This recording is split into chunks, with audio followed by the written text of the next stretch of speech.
A'udzubillahi minasyaitonirrajim. Bismillahirrahmanirrahim.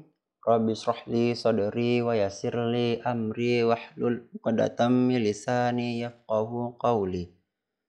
Raditu billahi rabba wa bil islami dina wa bi Muhammadin nabiyya wa rasula. Rabbi zidni ilman warzuqni fahman. Amin. Alhamdulillah, alhamdulillahirabbil alamin. Segala puji bagi Allah yang telah berikan kita kesehatan, kesempatan, dan kemudahannya sehingga kita bisa belajar bareng di video catatan untuk sipil. Salawat dan salam kita sajikan kepada baginda besar Nabi Muhammad SAW, karena berkat beliaulah yang telah membawa kita dari alam jahiliyah ke alam yang penuh dengan pengetahuan sampai saat ini. Alhamdulillah teman-teman, sekarang kita akan membahas tentang bagaimana cara membuat data perencanaan struktur bagian 1.3, yaitu bagaimana cara kita menentukan mutu material. Nah, perlu kita ketahui bahwasanya untuk menentukan mutu beton dan baja tulangan itu kita akan mengacu pada standar. Tuh, dan kita juga harus sesuaikan dengan data beban kita. Nah, sebelum kita membahas itu, kita jelaskan dulu materinya. Nah, untuk pembahasannya itu yang pertama kita akan membahas tentang bagaimana cara kita menentukan mutu betonnya. Itu dia, jelas mutu beton ya. Dan yang kedua adalah mutu baja tulangannya. Nah, untuk baja tulangan ini kita bagi lagi menjadi dua item, yaitu mutu tulangan baja utama dan mutu tulangan baja geser. Tuh. Jadi kalau misalnya baja geser itu apa maksudnya Bang? Itu adalah kayak sengkang. Tuh. Kalau nggak tahu sengkang, ring. Kalau nggak tahu ring, behel. Tuh. Jadi itulah dia bendanya. Nah, selanjutnya kita langsung masuk ke dalam materi. Nah, untuk teman-teman yang belum mendownload, silahkan download dulu filenya di link deskripsi. Kemudian setelah download, buka, baru kita masuk biar lebih sinkron. Nah, selanjutnya teman-teman di sini kita baca. Ya, jadi kita biasakan dulu membaca.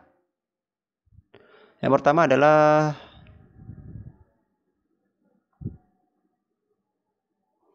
tentang mutu beton dan baja tulangan yang digunakan dalam, kita ulangi, mutu beton dan baja tulangan yang digunakan untuk struktur gedung mengikuti SNI 2847 tahun 2013, dan mutu baja tulangan juga mengikuti spesifikasinya sesuai dengan SNI 252 tahun 2017.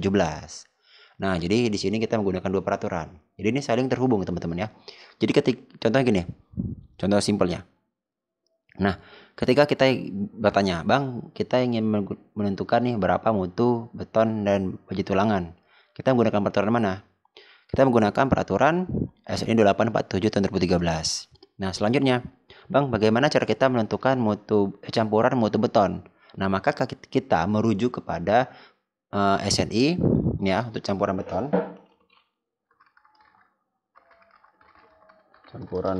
Maka kita merujuk kepada SNI 7656 tahun 2012. Tuh. Kalau nggak salah ini nomor SNI-nya. Jadi kalau untuk campuran beton kita ngikutin ini. Misalnya kita bilang, Bang, kita mau 20 MPa, Bang, kita mau 30 MPa, Bang, kita mau 30 MPa, Bang, 40 MPa, Bang. Gimana caranya nentuinnya, proporsinya? Maka silahkan kita mengikuti SNI 7656 tahun 2012. Nah, selanjutnya sedangkan kita mau tahu, Bang, tadi kan Abang bilang maksudnya untuk SNI, untuk mutu baja tulangan itu mengikuti SNI 2847 tahun 2013. Nah, misalnya kita bilang kita ingin mengikuti mutu baja tulangan sirip atau ulir BJTS 420. Nah, kita mengacu kemana? Ini dia peraturannya. Kita mengacu kepada SNI 252 tahun 2017. Gitu. Jadi kita lihat lagi speknya. Untuk umumnya kita lihat di sini. Nah, untuk detailnya kita lihat di peraturan ini dan ini. Tuh. Jadi gitu teman-teman. Nah, selanjutnya yang pertama yaitu kita akan masuk kepada bagaimana cara menentukan mutu beton. Tuh. Jadi menurut SNI 2847 tahun 2013, SNI tersebut memberikan cara dalam menentukan mutu beton dengan beberapa cara. Oh, ini agak berbeda ya. SNI 2847 tahun 2013 memberikan cara dalam menentukan mutu beton. Nah, cara tersebut memiliki beberapa cara sebenarnya sih di sini, seperti yang ditunjukkan dalam tabel 3.1. Nah, ini dia. Nah, yang pertama, jadi di sini ada 5 cara secara umum. Yang pertama, mutu beton ditentukan berdasarkan penggunaan umum beton struktural. Nah, pasal yang mengatur adalah pasal 1.1, di mana mutu beton itu harus lebih besar daripada 17 MPa. Nah, selanjutnya untuk yang kedua adalah mutu beton yang digunakan untuk tahan terhadap asam dan sulfat atau asam sulfat gitu. Pasal yang mengatur adalah pasal 4.3.2. Nah, untuk mutunya sendiri itu berkisar dari antara 17 MPa, minimum 17 MPa sampai dengan 35 MPa. Nih. Tuh, jadi kita memakai rentang di antara ini. Oh 20 boleh, oh 30 boleh, oh 16 tidak boleh karena minimum ada 17.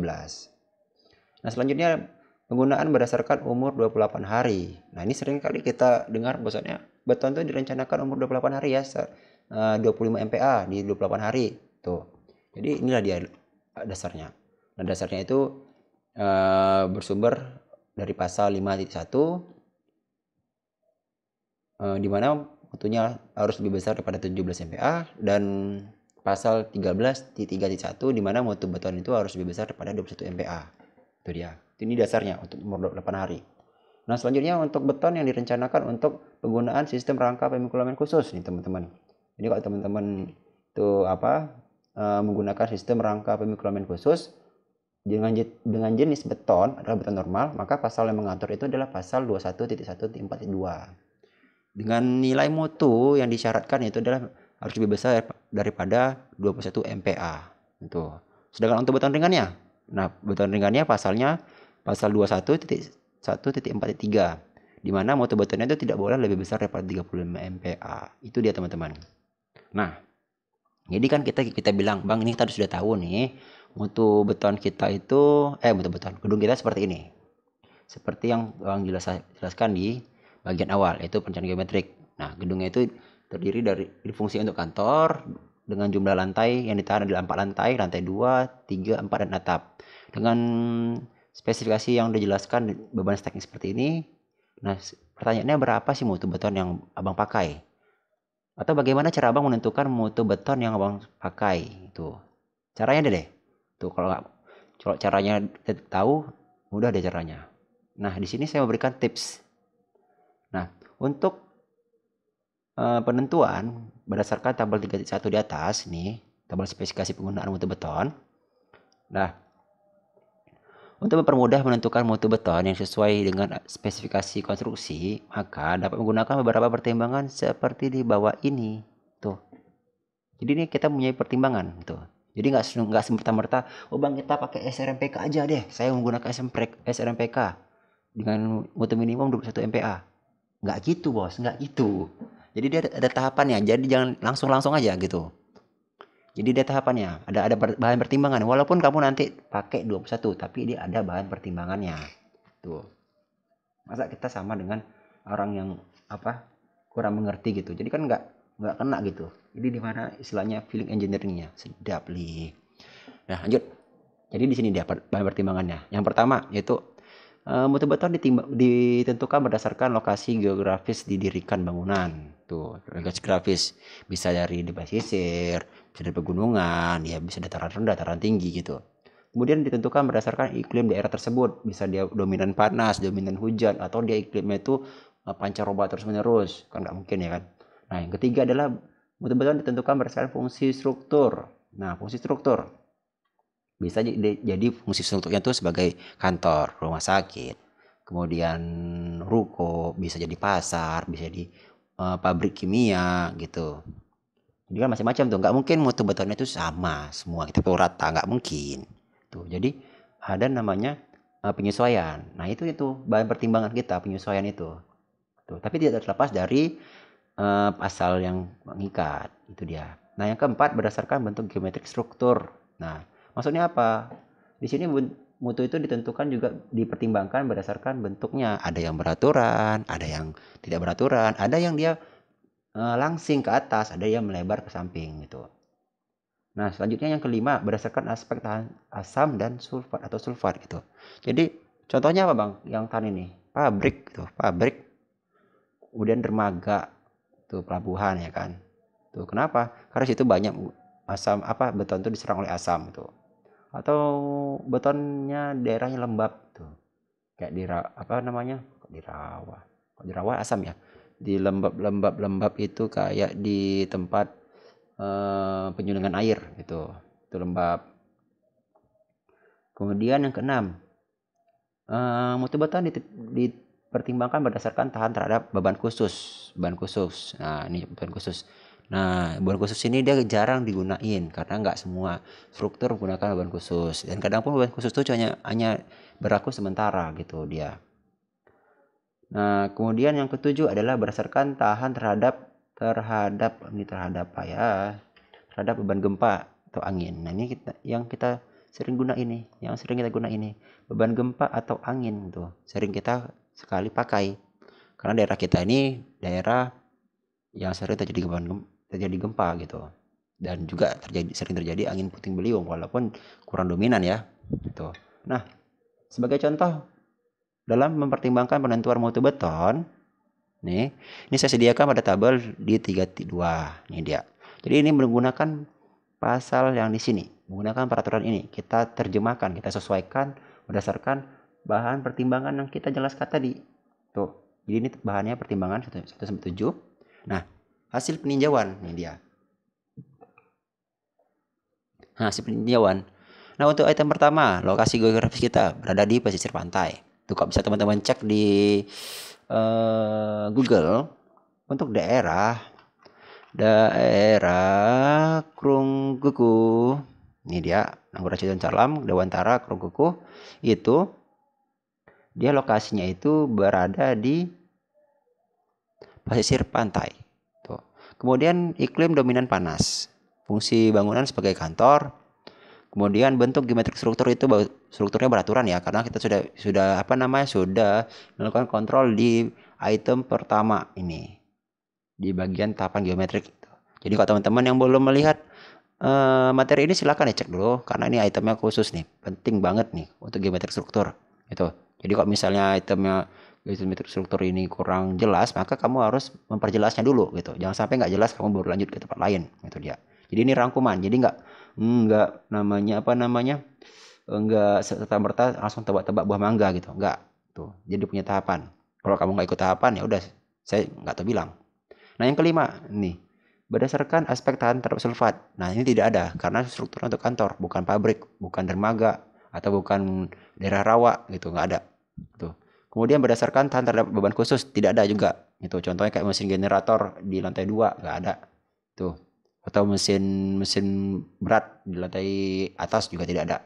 Nah, selanjutnya yang ketujuh, tahan terhadap beban gempa atau angin. Ya, di sini hasil peninjauannya bahwasanya gedung itu direncanakan untuk tahan terhadap beban gempa. Nah, untuk mutunya di sini saya menetapkan semua 25 MPa. Kenapa? Kalau kita bilang item pertama ya, samain ya warnanya ya. Item pertama kita bilang warna ini. Oke, warna pertama, kemudian ini pesisir pantai, iklim, kemudian apa lagi ya? Fungsi struktur asam sulfat ini masih berhubungan dengan asam, dengan suhu ya. Itu kita bisa merujuk kepada pasal 2. Nih, pasal 2 nih, 2. Di mana mutunya itu 17 sampai 35. Nah, di sini saya mencoba di mutu 25 MPa dulu. Nah, kenapa saya mencoba 25? Kenapa kan dulu 20, 30? Nah, saya biasanya pakai 25 dulu untuk setel awal gitu. Biasanya kalau ketika 25, tek udah aman, atau nanti ada yang nggak aman, tapi mutu dapat dipertahankan gitu. Hanya beberapa kita tingkatkan kekakuan. Nah, jika teman-teman ingin menggunakan 20 MPa, Bang, kita pakai 20 MPa, silakan. Pakai 30 MPa, silakan, nggak ada masalah. Itu coba ya dulu. Karena toh dalam penentuan mutu ini kita hanya menentukan mutu berdasarkan standar minimum gitu, bukan sesuai dengan pada respon struktur. Nah, ketika kita ingin mengetahui mutu sesuai atau tidaknya itu nanti ketika dilakukan pengontrolan respon struktur. Nah, selanjutnya fungsi struktur dan bentuk geometrik struktur ini kita warnain ya, warna hijau. Kemudian beban khusus tidak ada. Kemudian ya beban fungsi struktur, geometrik, dan beban tahan terhadap beban gempa. Di sini kita mengacu kepada pasal 21.1.42. Ini dia. Jadi kita menggunakan mutu di mana efisiensinya harus lebih besar daripada 21 MPa. Dan di sini kita menggunakan 25. Jadi sudah sesuai ini. Itu dia. Itulah cara dalam menentukan mutu beton. Jadi sebenarnya simpel, cuman ada pertimbangan-pertimbangan yang harus kita pikirkan. Jadi jangan sampai kita pukul rata. Oh, kita gunakan mutu beton untuk rawa, kemudian untuk pelabuhan. Mungkin bisa jadi sama karena kita sama-sama situ kadar asamnya oke. Nah, namun ketika kita bantai, kita samakan dia antara pelabuhan rawa dengan bangunan di dataran tinggi. Wah, nggak kena lah, itu nggak sama gitu kebutuhannya gitu. Yang satunya asam, yang satu lagi enggak. Tuh, malah dia cuman kalau dataran tinggi sering hujan gitu ya, hujan. Air lembabnya, air kelembaban gitu. Dia nggak separah ini gitu. Jadi itulah cara kita dalam menentukan mutu beton. Emang dia kayak bilang ini simpel banget ya, cuma gini doang, cuman iya memang gini doang dia sebenarnya. Cuma ini dalam gitu maknanya gitu. Nah, kita lanjutkan. Nah, berdasarkan tabel 32 di atas, maka spesifikasi detail daripada mutu beton kita adalah sebagai berikut. Ya, jadi cuman kita bilang mutu beton kita 25 MPa. Speknya mana? Nah, ini dia. Mutu beton kita 25 MPa, kemudian untuk modulus elastisitasnya kita menggunakan rumus persamaan yaitu 4700 kali F aksen C pangkat 0,5. Nah, di mana di sini kalau kita masukkan dalam rumus berdasarkan mutu beton 25 MPa, maka elastisitasnya itu adalah 23.500. Nah, selanjutnya massa jenis beton itu 23,536 sini kilonewton per meter kubik atau setara dengan berat jenisnya 2400 kg per meter kubik. Nah, itulah penjelasan daripada bagaimana cara menentukan mutu beton. Nah, selanjutnya kita masuk kepada bagian kedua, yaitu bagaimana cara menentukan mutu baja tulangan. Oke? Nah, kita tarik napas dulu. Oke, lanjut. Jangan lupa dikeluarin ya. SNI 2847 tahun 2013 memberikan cara dalam menentukan spesifikasi mutu baja tulangan.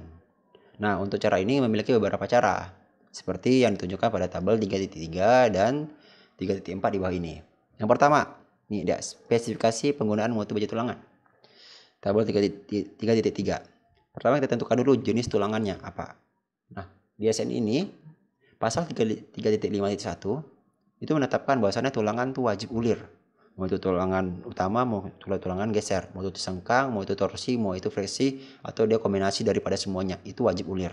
Nah, kemudian timbul pertanyaan ya. Kemudian timbul pertanyaan, Bang, boleh nggak kita gunakan polos? Atau ada beberapa spek khusus yang kita bolehkan polos? Nah, tulangan polos boleh digunakan itu ketika pada tulangan sengkang spiral. Tuh, jadi ada tulangan sengkang yang berbentuk spiral itu boleh digunakan. Nah, jika kamu tidak mengetahui apa itu tulangan sengkang spiral, silakan cek di Mbah Google. Nah, selanjutnya, kemudian Bang, boleh nggak lagi tulangan polos digunain? Atau ada lagi spek polos boleh digunain? Boleh, yaitu di elemen non struktural gitu, kayak kolom praktis, balok praktis tuh. Kalau kamu juga nggak tahu apa itu kolom praktis dan balok praktis, silakan cek lagi deh di bawah Google. Nah, selanjutnya, kemudian untuk diameter tulangan geser. Nah, untuk diameter tulangan. Nah, diameter tulangan ini untuk tulangan geser. Nah, jadi sebenarnya di SNI 2847 tahun 2013 itu menentukan dalam penentuan mutu tulangan, diameter tulangan itu ditentukan mengkaitkan dengan tulangan gesernya, tulangan pengikatnya. Nah, untuk tulangan geser itu minimal adalah diameter 10. Tuh, itu dia minimalnya diameter 10. Jika teman-teman ingin menggunakan yang lainnya silakan gitu. Ini diameter 13, saya salah tulis nih. Diameter 13. Oke. Nah, selanjutnya yang kedua, bahwasannya diameter tulangan, kita ulang ya. Untuk diameter tulangan geser, di mana pasal pertama ada pasal 7.10.4.2. Tulangan geser itu harus lebih besar daripada 10 mm atau sama seperti 10 mm. Nah, kemudian timbul pertanyaan lagi. Ini timbul pertanyaan terus dah. Bang, gimana kalau misalnya ada pelaksanaan yang menerapkan atau perencanaan yang menerapkan tulangan gesernya itu diameter 8 atau 6? Gimana? Ya, sudah jelas tidak memenuhi syarat. Nah kemudian tulangannya itu polos, gimana? Boleh nggak tulangan sengkang polos? Boleh kalau misal tulang sengkangnya itu spiral. Kalau misalnya tulangan sengkangnya itu dipasang secara terpisah, one by one atau berspace, itu wajib ulir. Karena ulir itu disimbolkan dengan huruf D besar. Tuh, kalau misalnya gunakan D kecil itu baru tulangan polos. Oke. Nah, selanjutnya pasal yang kedua adalah pasal 7.10.5.1. Nah, di mana untuk tulangan geser diameter 10. Nah, ini dia. Tulangan geser diameter 10 itu boleh digunakan di diameter yang lebih kecil daripada 32. Nah, itu maksudnya apa? Bang, misalnya kita pakai diameter sengkang D10. Nih, D10 ulir ya. Nah, 10. Nah, tulang utamanya apa? D utama singkat ya. Tulangan utamanya. Maka kita pakai berapa, Bang? Nah, kalau diameter 10 itu kamu boleh pakai diameter 12. 10 ya, 10 dulu ya. 10. Kemudian 13, kemudian 16, kemudian 19, 22. Kemudian ada yang 25 itu. 25 sampai dengan 32 dibatasi, dan sampai 32 dan sampai 30 ini, dan sampai dengan 32 mm. Tuh. Jadi itu dia. Jelas? Jadi kita diperbolehkan menggunakan tulangan utama diameter ini, menggunakan sengkang ini. Nah, selanjutnya di yang kedua juga dibilang, nah jika kamu menggunakan diameter 13, itu. Jika kamu menggunakan sengkang diameter 13, maka tulang utamanya itu nggak boleh melebihi daripada diameter 36, 43 dan 57. Jadi lebih besar lagi dia tuh. Nah, gitu dia. Itulah cara dalam menentukan mutu diameter tulangan sengkang dan utama. Nah, selanjutnya di sini. Selanjutnya itu adalah baru masuk kepada penentuan mutu. Nah, jika teman-teman yang merasa agak panjang penjelasan saya bilang harap bersabar, dan ini memang saya ingin jelaskan secara detail gitu. Saya nggak ingin menjelaskan itu ada yang tertutupi, jadi ada istilahnya udang di balik batu, nggak ada. Saya nggak mau seperti itu. Tuh. Nah, selanjutnya untuk mutu tulangan lentur. Ya, mutu tulangan lentur di sini SNI 2847 tahun 2013 mengatur ini kok tuang ya, tulangan lentur diatur oleh pasal 9.4, di mana mutu FY dan FYT itu lebih kecil daripada 420 MPa. Tuh. Nah, selanjutnya untuk tulangan geser, torsi dan geser dan torsi itu juga sama ya. 420 MPa. Nggak boleh lebih kecil, nggak boleh lebih besar ya, harus lebih kecil. Kemudian untuk geser friksi, kemudian tulangan yang menahan momen positif dan negatif, kemudian tulangan leleh itu juga sama ya, tidak boleh lebih besar atau harus lebih kecil daripada 420 MPa. Tuh. Nah, dan yang terakhir mutu tulangan yang menahan lentur, gaya aksial dan kombinasi akibat beban gempa, ini yang kita pakai nih karena kita menggunakan SRMPK ya, sistem rangka pengelolaan khusus yang berada di lokasi DSD yang sering terjadi gempa. Tuh, maka mutu tulangannya itu berkisar di antara FY 280 sampai dengan FY 420. Tuh. Jadi ini dia yang kita pakai. Tuh. Nah, timbul pertanyaan, Bang, kenapa kita harus menggunakan kenapa? Bang, kenapa peraturan membatasi kita menggunakan mutu tulangan? Kan di bawah ini ada mutu tulangan yang lebih besar gitu. 5520, 520, 550 dan 700 tuh. Kenapa gitu? Nah, ini pendapat saya. Nah, salah satu alasan daripada SNI pendapat saya. Ini adalah rangkuman yang saya dapatkan dari beberapa sumber menyatakan bahwasannya alasan SNI membatasi penggunaan mutu tulangan adalah untuk supaya tidak terjadi keruntuhan getas, itu untuk menghindari terjadi keruntuhan getas atau keruntuhan tiba-tiba, karena itu berbahaya teman-teman. Jadi kalau misalnya gedung runtuh itu kalau bisa itu ada fase-fase namanya aba-aba, jadi kita punya ancang-ancang untuk melarikan diri, untuk menyelamatkan diri gitu. Kan nggak enak gitu kalau misalnya tiba-tiba strukturnya runtuh, jejar langsung runtuh gedungnya, kan nggak enak gitu. Dia bilang, oh struktur runtuh, ada keretakan, lari sampai kita selamatkan diri, baru runtuh, kan enak gitu. Nah, itu dia. Nah, selanjutnya Nah, berdasarkan peraturan SNI 847 tahun 2013, tuh, untuk spesifikasi ini dia menyarankan kita untuk merujuk kepada SNI 2052 tahun 2017. Tuh. Nah, SNI ini sudah saya rangkum. Jadi teman-teman kalau misalnya mau lihat silakan di Mbak Google download dulu ya. Saya tidak mencantumkan linknya di deskripsi karena itu dilarang. Oke. Kalau kamu tanya dilarang kenapa, silakan tanya pada BSN. Oke. Nah, yang pertama, kecuali ada izin khusus deh. Ada izin khusus atau permisi mereka. Saya tidak ada itu, maka saya tidak cantumkan. Oke, lanjut.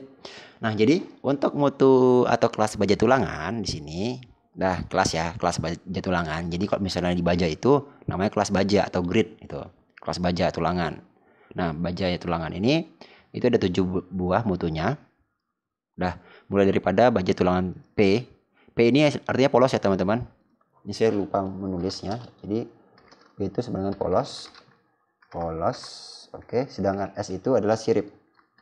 S itu adalah sirip. Kok sirup sih? Sirip atau ulir. Oke, ini dia. Nah, untuk baja tulangan polos 280, maka mutu kuat tekannya di sini FV-nya adalah 280 MPa dan kuat tariknya adalah 350 MPa dengan kode warna profil nih teman-teman adalah hitam.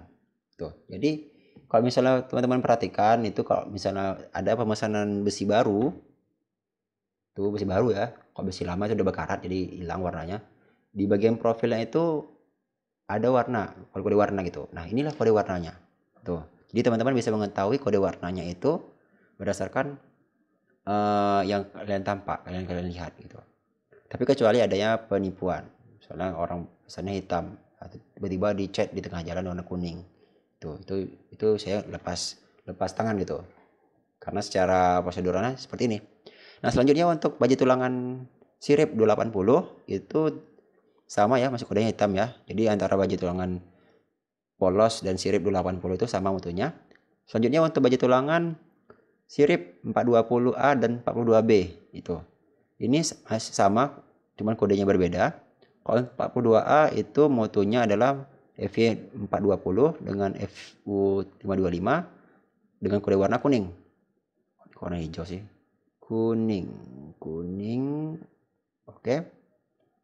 Ini saya buat jadi kok hitam nggak nampak. Ada abu-abu aja deh. Oke.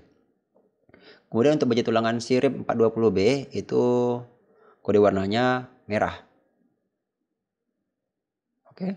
Kemudian untuk baju tulangan sirip 520 dengan FV520 dengan FU650 warnanya adalah hijau. Tuh, jadi kodenya ini penting teman-teman. Tuh, jadi kalau misalnya kita salah dalam kode, itu bisa salah dalam pekerjaan. Tuh. Kemudian untuk baju tulangan sirip 550 tuh. Itu FV550 dengan FU 687,5 MPa dengan kode warna putih. Putih. Oke, putih dah. Tuh. Kemudian untuk baju tulangan sirip 700 dengan FV700 dengan FU 805 dengan kode warna biru. Noh, biru. Noh. Itu dia. Jadi inilah